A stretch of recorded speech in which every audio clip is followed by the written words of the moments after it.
Good evening friends, সকলকে স্বাগত জানাই আমার ব্লগে। আজকে আমি আবার অনেক দিন পর রান্নাবান্না নিয়ে চলে এসেছি। এই বর্ষার দিনে সন্ধেবেলায় কার না তেলে ভাজা খেতে মন চায় বলুন। তার জন্যই আমি নিয়ে এসেছি আজকে চিকেন পকোড়া।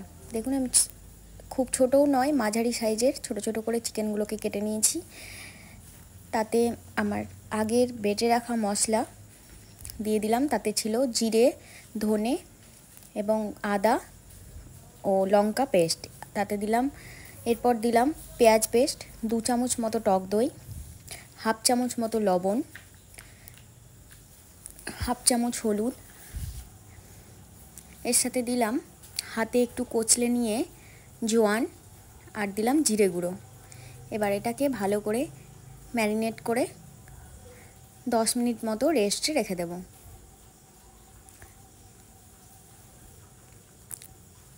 10 মিনিট পর আমি চলে এসেছি। এতে দিয়ে দিলাম একটু গোলমরিচ গুঁড়ো ও হাফেরও হাফ লেবু। এরপর এতে অ্যাড করলাম কর্নফ্লাওয়ার 1.5 চামচ মতো ও 2 চামচ মতো বেসন।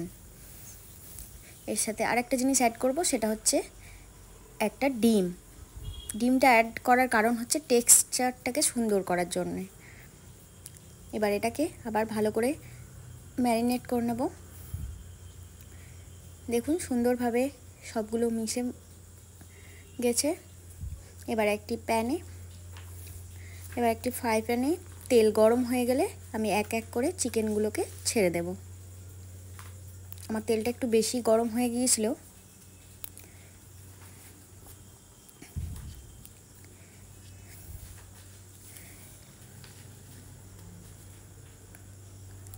এতে আপনারা ধনে পাতা অ্যাড করতে পারেন, আমার কাছে ছিল না তাই আমি দিইনি। এইভাবে হালকা হয়ে গেলে আবার উল্টে দেব। এইভাবে আস্তে আস্তে আমার চিকেন পকোড়া রেডি।